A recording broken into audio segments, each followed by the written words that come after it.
I'm Mike Vardy. Meal planning is important because it prevents us from being a disappointed wreck when dinner time comes around and we have no clue what to make, or even if we have the ingredients to make the meal. It's a time and a money saver, but most importantly, it frees up valuable brain space. Creating a meal plan prepares us for the week to come and gives us peace of mind that we're organized and can feed ourselves and our family. That's why I do it, and that's why Plan to Eat helps me do it. Your subscription includes access to the Plan to Eat website and fully featured mobile apps on iOS and Android. And Plan to Eat gives you the tools to clip and organize recipes from any website, the ones your family loves and that fit your dietary preferences and needs. And you can create a meal plan around your schedule. Then what happens is the Plan to Eat software automatically creates an organized shopping list based on your plan. So sign up for your free trial at plantoeat.com/timecrafting.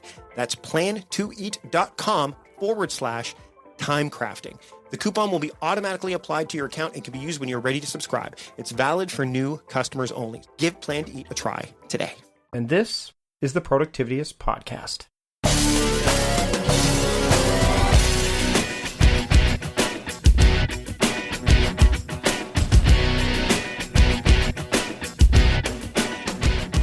Welcome to the Productivityist podcast. I am your host, Productivity Strategist, founder of Productivityist, and the host of the show, Mike Vardy. This week we have more reading discussions, and reading has become such a big thing, and a lot of authors have been talking about it. You know, Ryan Holiday has always talked about how much he reads, and Tim Ferriss reads a lot, and anyone who's really wanting to be more productive or even become a writer and a better writer needs to read more. And what we talk about in this episode is we talk about how we are each reading. And I'm reading more this year than ever before already. And Mike's been doing this for a while, so I wanted to bring him in and have a conversation about what he does and how he gets reading done. And then I, kind of throw in my 2 cents along the way. So here is the discussion we have about reading and how we read here on the Productivityist podcast. Me and Mike Dariano, resident book reviewer for Productivityist. Enjoy. Mike Dariano is with me right now. He is the resident book reviewer for Productivityist, but he doesn't just review books for Productivityist, he just reads. Mike, thanks for joining me. Thanks for having me, Mike. So you've been on the show, you used to do the little mini reviews for us, right? You know, the little, like, here's what I've read and stuff like that. We haven't done those in a while, so I thought I'd bring you back on, because one of the things that I want to talk about is the idea of, how I'm reading more, and I want to bend your ear, and I'm sure our listeners want to get a sense of how you've been able to do it, because reading is the new hotness, I think. It's the new watching TV for a lot of people, right? Yes. You see so many lists about how I read so many books this last year, and it seems like the frequency of those lists are growing more and more. So people are reading. It's becoming a thing again, or for the first time, maybe. and like Patrick Rhone and I just talked about it. It would have been the last a couple weeks ago on the podcast where we talked about, like, there's 137 books in a year. Kevin D. Hendricks wrote the book, and Taylor Pearson's got one, Ryan Holiday. Yeah, there's a lot of them out there. And so what I wanted to talk to you about is like kind of the what got you into reading, how you were able to find time, and then we can kind of go back and forth about how I'm able to do it now and why I've placed such an emphasis on it. So let's start with you. So have you always been a voracious reader? No. Once I finished graduate school, I basically stopped reading, thinking that I had learned about everything that I had needed to learn. And then it was one of those lists about how I read X number of books in a year where I thought, wait a minute, maybe I'm not done learning. Maybe I need to revisit this and see what learning is about. And so when you start, like, how did you start that process? Because I think that's what a lot of people get stuck on, is that they're like, they know they need to read more. And so, like anything else, kind of like New Year's resolutions, they go, okay, I'm going to read more. And they have no definitive plan in place. There's no framework. They just start to read, and then it kind of falls off the vine. How did you do it so that it's become a habit or a ritual for you? The best piece of advice I got, it was more like an allowance, someone that said I would have permission to do it, and that's to quit a book. I always thought that I had to finish books, and I remember I got this one book. It was like the supply lines of the Macedonian army, something. And I bought this book and I'm reading it and I thought, I can't read this. Like, this is way too hard. Why did I buy this? And then I came across the advice from someone that you can just quit a book. Just sometimes it's not your time to read a book. And then once I realized that, I started reading more. My volume went up. And even though maybe I finish half the books I start, because my volume was higher, I started reading a lot more. It's kind of like the idea of the more tasks you have on your list, you don't have to necessarily do them all. It's just important to capture them. And then if you decide that that's the time to do it, you can go ahead and do it. But it's more about the quality of like, if you do more, then you're going to find some real gems in the rough. Whereas if you just select and try to get through and trudge through a book, it's actually going to remove the joy from reading, right? Exactly. And I found out that the more I read, the more background I had for other things. Like, one book that I've tried to read a few times is Anti-Fragile by Nassim Taleb. And it's on my list. I actually picked it up the other day. It's in my paper bookshelf right now. It's in the queue. And that was a hard book for me to read the first 2 times. I quit that book twice, and I quit the audio book version once as well because I didn't understand the book. I didn't know what his point was. And then I heard him on podcasts, and I read The Black Swan, and then eventually I got around to reading that book. So it's really, reading has snowballed for me, where the more I do it, the more prepared I am for the next book. And then it's just gotten easier, and I've started reading more books. See, for me, one of the things that I kind of followed that same advice you did. I mean, and I think I did that with movies initially first, right? Is it's okay to, and theater. When I wasn't doing theater, I actually walked out of a few plays. So I've always made it a point of, and I do this at events too sometimes, to be honest, is if I'm at an event and there's a bunch of speakers and I'm not into the topic, I will leave. And that's why I tend to sit near the back. It's one of the rules I kind of learned early on is once you're near the front, it's like, okay, it's a bit more disruptive for you to get up and go. So I don't want to be that guy per se, but I definitely want to be able to, I want to have that choice. And the same thing goes with a book or with a film. If you're not getting into it, and like you said, so you went back to Anti-Fragile, it doesn't mean that you're not going to be able to, you may return to the book at some point. How many have you returned to that you've quit, would you say, like on a percentage basis? Is it about mid-level, low, high? I would say it's pretty low. I would say 10% of the books are ones that I return to.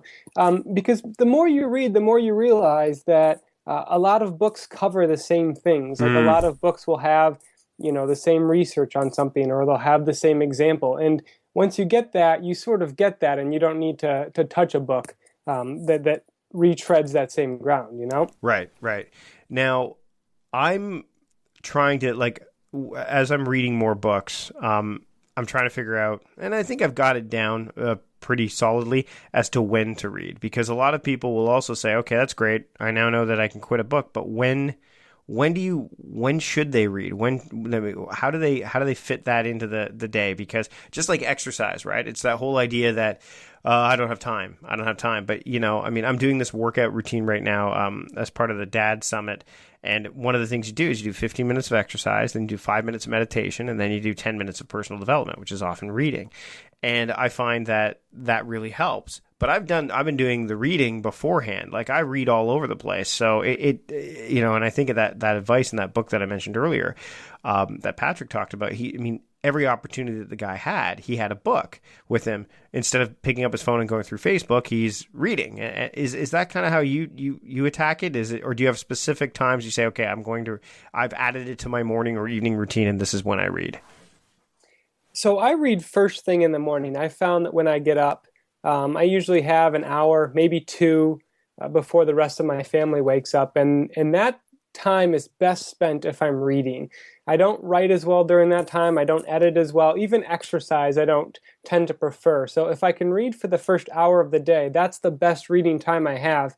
And then, like you were saying, if you can fill it in throughout the day, where if it's 15 minutes here or 20 minutes there, those times really add up.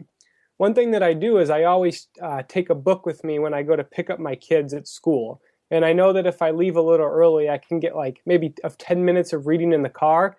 And I know that if I do that, I can go all the way up to the point of when there's a bell at school that releases all the kids. So I know that I'm getting the most reading time possible because there's a hard marker for when I have to stop reading, when the bell rings. And if I do that, and if I use a couple different moments like that through the day, I'll read more.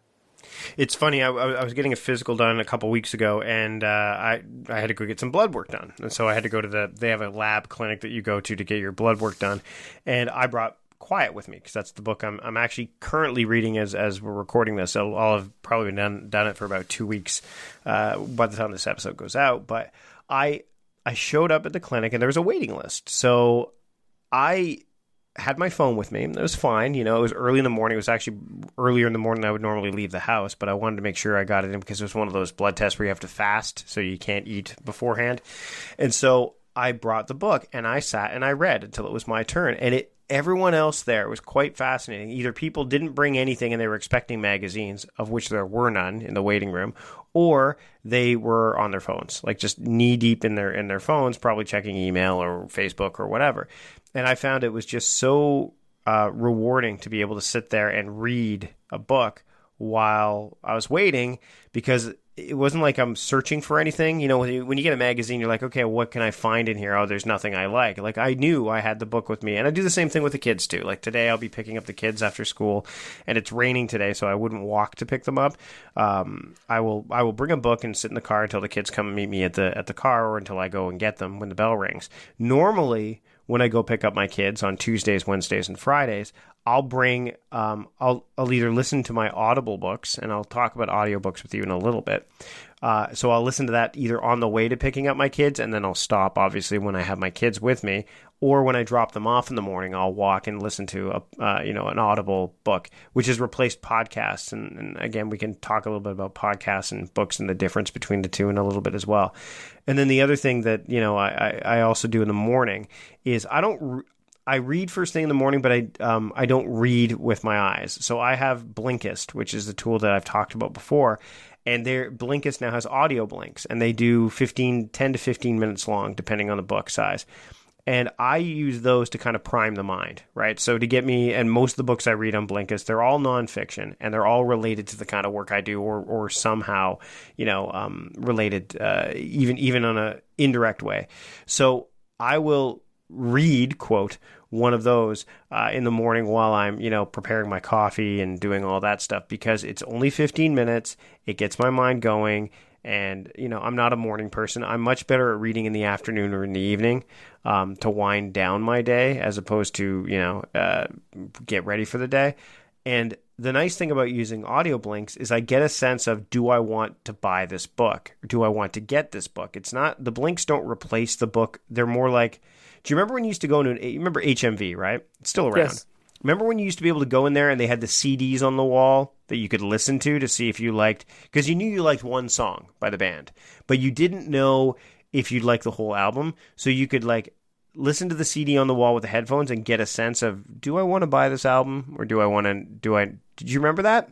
Yes, I remember, and you have to sometimes you had to jam the button because the one track that everyone wanted to listen to had hit the button so often it had broken, and the forward button was worn out, so you had to know that, okay, well, that's the one that that's what Blinkist is for me. It's the preview. It's it's a Cliff's Notes. And so one of the books that I recently previewed was Thinking Fast and Slow by Daniel Kahneman. Have you read that book? Yes. Yeah. So I haven't read it, but I knew that the blink was an audio blink. So I listened to it, and I was, and as basically about 2/3 of the way through the audio blink, I went into Todoist and said, add Thinking Fast and Slow to my wish list. We'll talk about book purchasing and libraries and all that stuff in a little bit as well. But that was the instant that I decided, okay, I'm going to want to have that book, because it was something, there was elements in there that I wanted to use for research, as well as I just really liked some of the tools that he talked about, the bat and ball sequence and all that. So that's how I use Blinkist. And I find that by listening to those either on the way to school or coming back from school, or doing even to start off my day, because I do sometimes use a blink instead of Audible, depending on the book and how far I want to go into it. It really is helpful. Do you listen to audiobooks at all?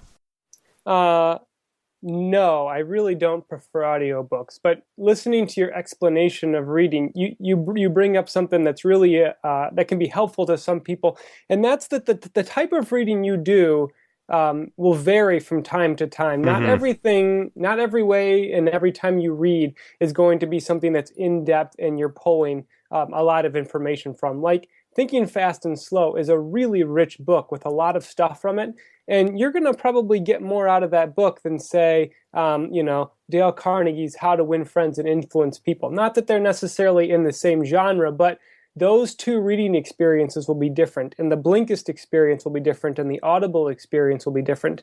And if you're someone that's listening and you don't want to read a lot, or you don't read a lot of books, but you want to, knowing that you don't have to read like you have to do a report is okay. That's not the point of reading. The point of reading is just to collect things, and sometimes that'll be done in a really rich manner where you're taking notes and drawing a lot from it, and sometimes it'll be, you'll read an entire book and you'll get maybe one or two things from it.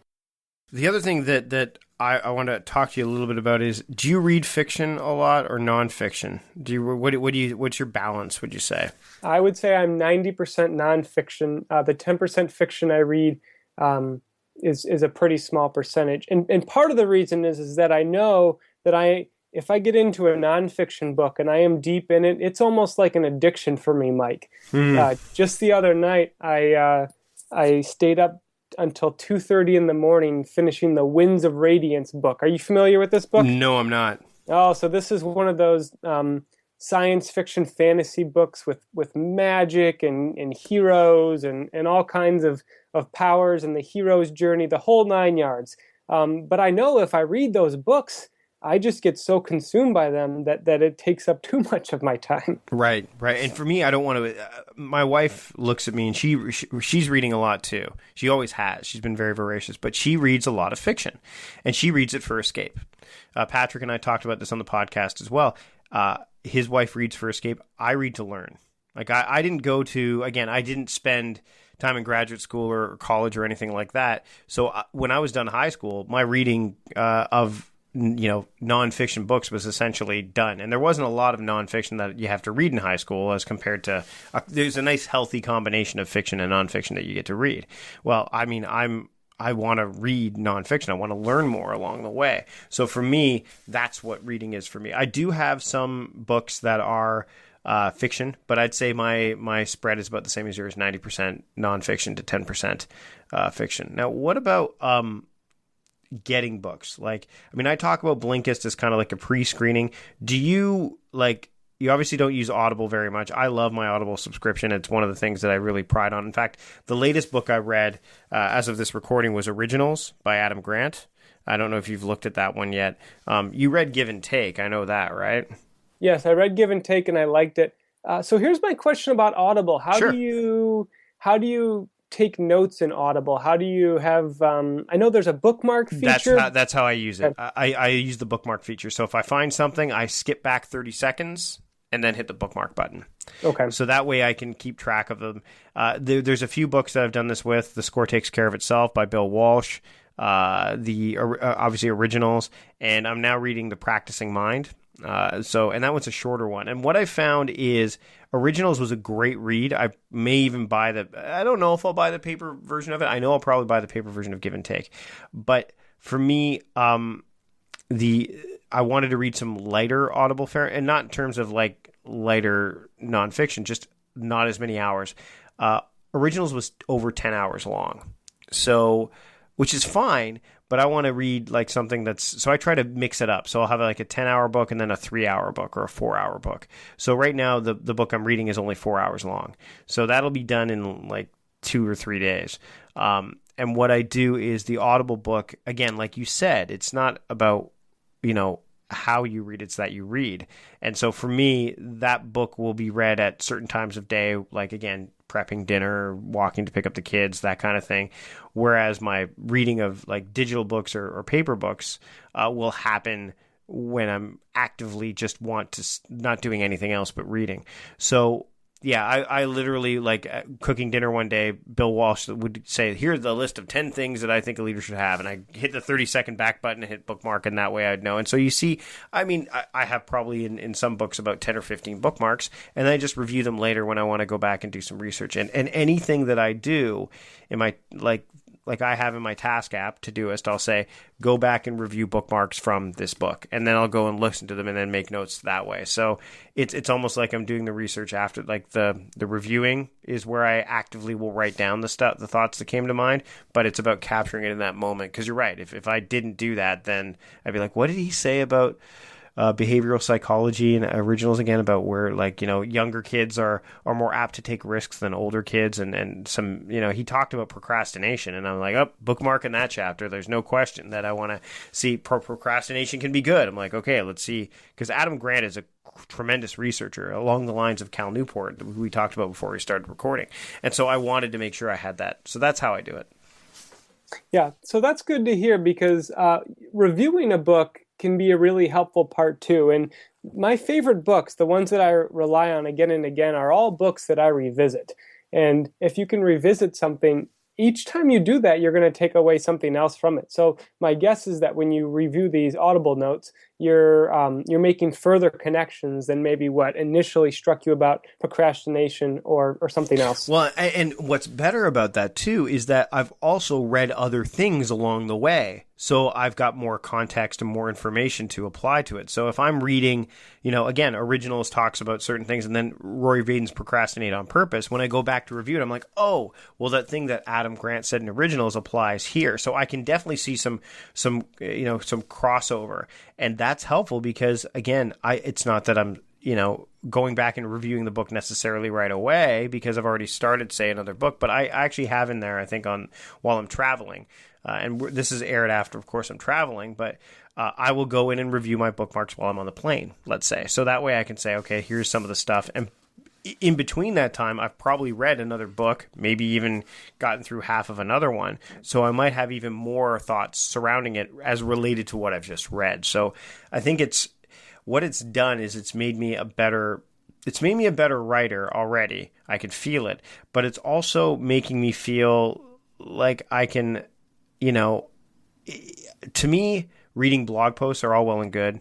I like reading blog posts, especially, but it's the idea of, and same with podcasts, but the idea of having one continuous stream, which is what a book is, really. It's like, there's a series of thoughts, but it's delivered in one consistent package. That is more appealing to me these days. Is that how you treat them too? Is kind of, I'm sure you read blog posts. I'm sure you, but there's just something tangibly different about them that makes them it takes a while, but it makes it more appealing. Yeah, I really like your point about the books being like a continuous blog post, and some books literally are that, where people take their blog posts and they format it into a book. Yeah, but the idea of a book being a continuous thought is really powerful. Your comments on enjoying Grant's book reminded me that one way I find books is that anytime there's a blurb from someone I know, like Adam Grant typically gives blurbs to books that are in his domain. Yeah. I'll grab that book. And so we talked before about reading being a snowballing process, where once you're familiar with an author and say, oh, I like their work, you're going to start to see their blurbs on other books. And then that can really open up how you find books. Let's talk about how you get books. So I know you use the library quite a bit, right? Yes, my library has this wonderful stand right in the front when you walk in of new releases. And anytime there's a book on the new release table that I want or think I might want, I get it. And it gives you 2 weeks. I've got 3 books on my desk right now that are all due back soon, and I haven't touched one of them, and that's fine. There's no cost to it other than the time it takes to check out. Another thing, and this is the thing that's probably helped me find more good books than anything else, is as I read a book, if I find an interesting nugget or a story that I want to pursue further, I make a note in my notebook, and it's a B with a box around it, and that's my shorthand for book. And then when I review my notes, I look for that book. And books are the best source of books for me. If I can find something in there, more often than not, it ends up being something I read. And then a lot of people online have their monthly book lists that they share out. Ryan Holiday's is probably the most famous, but Patrick O'Shaughnessy has a book list as well that's consistently pretty good.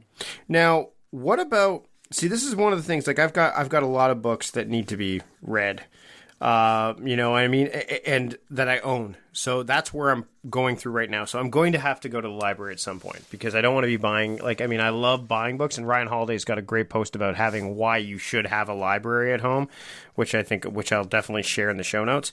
But what I love about owning the book is I can dog ear, I can do all that stuff. How do you take notes when you're like, do you have a notebook that's specific for like for your book stuff, or is it just you have a bunch of different notebooks and that box with the B around it kind of indicates like I'm trying to figure out how you do it without losing the context along the way. I take notes exhaustively from library books, and it doesn't happen very often. I would say 15% of the books that I read are library books, and so to take notes from them isn't that time consuming. But when I do find something that's really good that requires a lot of notes, it's just a lot of notes. A very nice person once sent me this bullet journal notebook that I've been taking notes in. That I've been taking notes in recently, and that works really well. And anything that I want to go in there needs to go in there. The last library book I read was Foolproof by Greg Ip, and that probably took almost 10 pages of notebook paper between the quotes and the outline and my ideas and extensions and connections to different things I had read. And sometimes that's just part of it. And compare that to the Kindle, which is really nice, where you can highlight something from the Kindle and go through a book, and then when you're done, it takes 10 seconds to export it to Evernote, and then that's it. Yeah, and so I've been using the Kindle app on my iPad, and I've got the iBooks app as well. I don't own a Kindle yet. I've been considering it now because of the amount of reading I'm doing. But it's not. I mean, the iPad does the trick for me right now, especially because it's an iPad Mini. So the form factor is very similar. And I think as I'm preparing for travel, my plan is to get through the 2 paper books that I've got. I'll probably keep 1 paper book going. Because what I do now, and I don't know how you do this, and it'd be interesting to find out, is I have 2 books on the go that are not Audible books. So the Audible book is consistent. It goes, and I have a task in Todoist. I have basically 3 reading tasks in Todoist every day, 4 technically. The first one is read a blink. So then those take 15 minutes. So that's the audio blink that I listen to, or maybe even just the visual blink if I have time to sit down and read it. The second thing is I have the Audible string that says read some of your Audible book, and so that's consistent as well. And then on alternating days, I have whatever books, paper books or digital books that I have that I'm working on. So right now I'm working on Quiet, and I'm working on The Millionaire Messenger by Brendan Burchard. And so those are the 2 books, and I just finished reading Born for This by Chris Guillebeau. So when I finish one, I replace it with a new one, and I have alternating days that I read them, just so that way, because I'm the type of person that might get bored easily, and it actually keeps me probably from doing the whole quit the book situation, which I haven't really done yet since I've started this, and again, I've only been doing this for consistently with this 2-book strategy for about 6 weeks now. But I've gotten through, and this is my last point to this, is I've gotten through my goal. Goodreads was 50 books this year in the calendar year from 2016. And as of this recording, I'm at 10 completed books. And we're recording this on February 10th. So and I didn't really start this process until the middle of January. So in basically 4 weeks, I've read 10 books. And that's the last phase. So every day I go into Goodreads and update my status on those books. So I'll say, okay, I've read, what page am I on of these different books? And if it's an Audible book, I look at the count and I say, oh, well, it's a 10-hour book and I've only got 4 hours left, so I've read 60%. And that's kind of a trackability thing. So basically my task app kind of provides the framework for me to continue reading and read consistently. And then the Goodreads, using Goodreads allows me to kind of say, okay, where am I at with this stuff? Like, how am I measuring? How do you track, like, not just the note taking, but how do you keep tabs on what you're reading? Do you use Goodreads at all? Do you use any of those tools? I really don't care what I'm reading. If there's something that's good that I can tear through, I'll just read it and I'll add to it. I found that Goodreads, for me, it was more work than it was worth, where I wasn't connecting people. The progress feature wasn't something that I valued. There's a simple page on my blog where I keep track of the things I read, but beyond that, there's not a lot of process behind it. But I like your process. I like what you've done when you assign it to a task app, whether it was implicit or not. You've decided that reading is something that's valuable, and that when you check it off, that this is something that is a task that's leading you to your goal. And then the fact that you update Goodreads is really cool too, because it means that you're taking pride in that, and then that's a demonstration of what you're doing. So I wish I was more like you, Mike, in that sense of approaching reading from that angle. But to me, it almost feels like if I spend too much time writing or too much time talking about the task of reading or doing things related to the task of reading, I'm not actually reading. And for me, that's the most important part. Right. And what I do with Goodreads is I actually tag that on to my evening routine. So when I've talked about my evening routine before, it's journaling, my 3 absolutes for the next day, all that stuff. I've added Goodreads to the thing that I do before I do my journal entry. So, and sometimes, and the nice thing about it is it does connect to your Amazon stuff, which is great. So if you've got Amazon purchases, it connects to those quite nicely. But the other thing is I can do reviews right from in there. And I actually have gotten some decent recommendations from people as well. So it is, but again, you're right. It's upkeep. And for me, just that measuring stick, because again, it was something I wasn't measuring. 2 things I started measuring, as we turned the corner into September, and really more so as I hit the, after the first quarter of my year, so February, is to say, okay, where is the time going and where should it be spent on?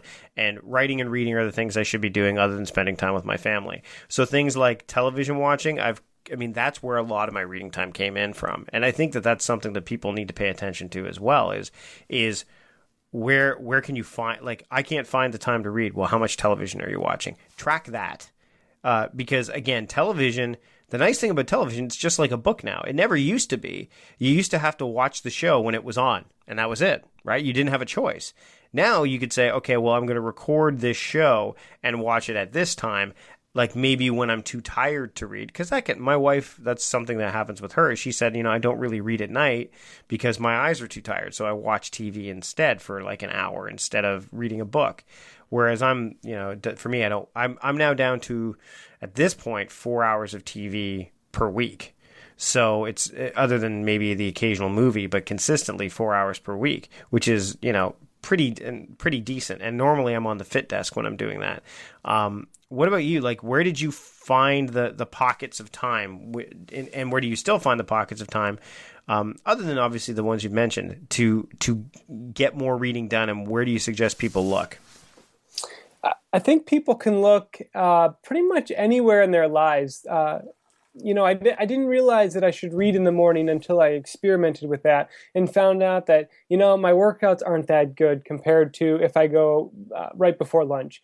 And my writing is really error prone if I do that in the morning. So let me try this reading thing and go ahead and do that. And I think if people are having trouble finding time to read, I don't know if the problem is so much the time to read so much as the books they're reading.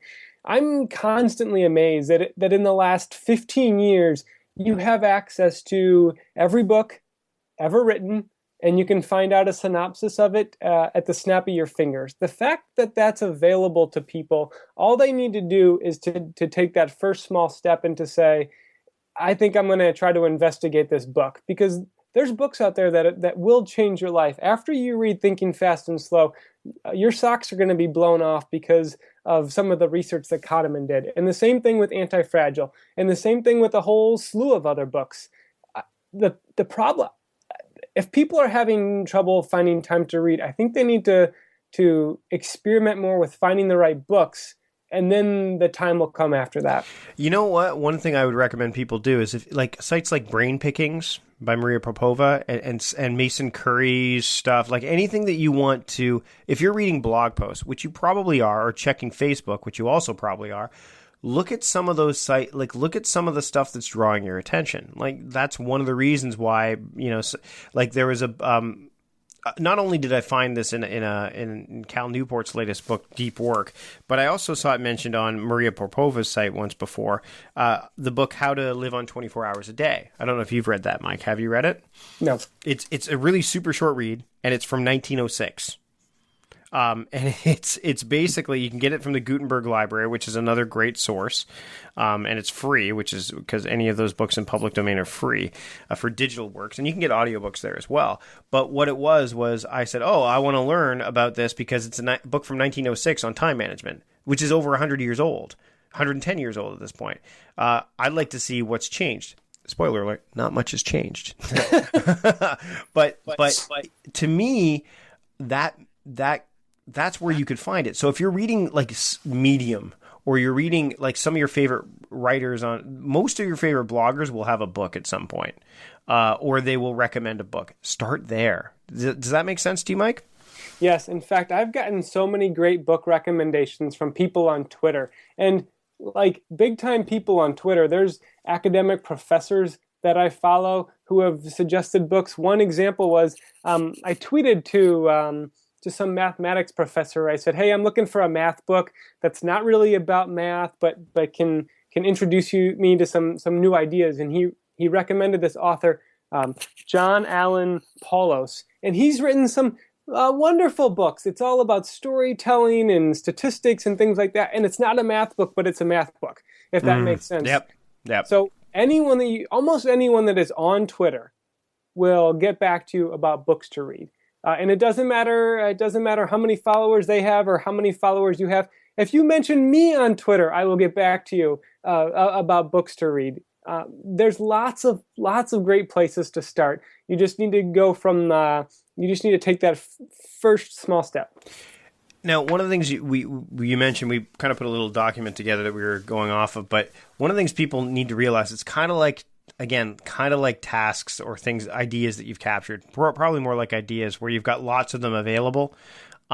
You need to have that for books as well. You mentioned that. And I think that's really important. Is in Goodreads, I could look right now, but I have a ton of books that I'm like, that I want to read, because you can check things off in Goodreads to say, hey, I want to read these. So in my category of books that I want to read, I have,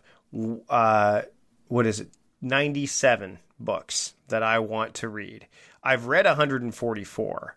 And I'm currently reading 3, as it says here. So if I looked at my 97 that I want to read, some of them have come along, obviously fairly recently through recommendations that people offer. So, I mean, one of the more recent ones I put in there was The Geography of Genius by Eric Weiner. Then there's, there's so many in here. Transition. Somebody recommended Transition. Someone I was interviewing, Transition. And it's an older book from 1980. There's a lot of books in here. So you can do that. And I think that that's really important. And you mentioned that doing that at the library is important too, like saying, hey, here are the books I want to read at the library, and grabbing them as they move up the queue, right? Yeah, this reminds me of 2 reading hacks, if you will, that I've heard. One that I do, and then one that I've heard of. I remember reading a few years ago about someone who had a virtual assistant, and one of the jobs their virtual assistant had was to go through this gentleman's Amazon wish list, and anytime there was a book there, to request it from the New York Library. And so once a week he would go to the library, and then all the books he wanted to read were there, and it was all taken care of through his virtual assistant. The other thing that I'm fond of is finding books for the penny on Amazon. There's so many people who sell used books online, and they're listed usually for 1 cent or often for less than $1, and then your shipping is going to be $3.99 on top of that. But for less than $5, you can get this book that could have an idea that totally changes your life. And to me, that's a no-brainer. That's an obvious investment to make. And I mean, you also, now, you say here that you check the index of a book you read. That's to get other ideas of books you want to read, right? So if you look at, not just throughout the book as you're reading, because that's how I got the idea to read Adam Grant's book and How to Live on 24 Hours a Day, but the index will often, and even the footnotes and notes will mention books that you may want to look at depending on the content of what you've just read, right? Yeah, and a lot of authors, because they have to do, a lot of authors are readers, and because they have to do a lot of research, they'll even sometimes include a reading list at the end of their book. And so it'll say something like, if you like this book, here's some other books that I found influential or are related, or something like that. And so the back of a book always has a lot of good information, where if you like that book, dive into the index and find something that you can use for your next stepping stone. Awesome. That's pretty much all we have. Now, anyone who has been listening to the full episode, the Patreon edition, you got another like 10 minutes of stuff, tactical stuff that we talked about. And so if you're interested in getting the Patreon edition of the show, just go to patreon.com/productivityist, and you can pledge any dollar amount from the $1 all the way to the $100 mark if you want. For me, this has been a great episode. There's copious amounts of show notes and plenty of Amazon links. So you're probably going to see a lot of those because I do have an Amazon affiliate account. So you'll probably see a lot of those. Mike, where can people find you other than on Productivityist when you are doing your book reviews for us from time to time? Where can people find you and your work? The best way to reach out to me is to ping me on Twitter. I am at Mike Dariano. Awesome. Thanks so much for joining me. Thank you, Mike. And that's pretty much it. That's what we wanted to talk about, is how much reading we each get done and how we do it. I'm sure you can carve out time to read. Yes, you got to carve out time to exercise and do all that sort of important stuff as well, but feeding your mind is just as important as feeding and fueling your body.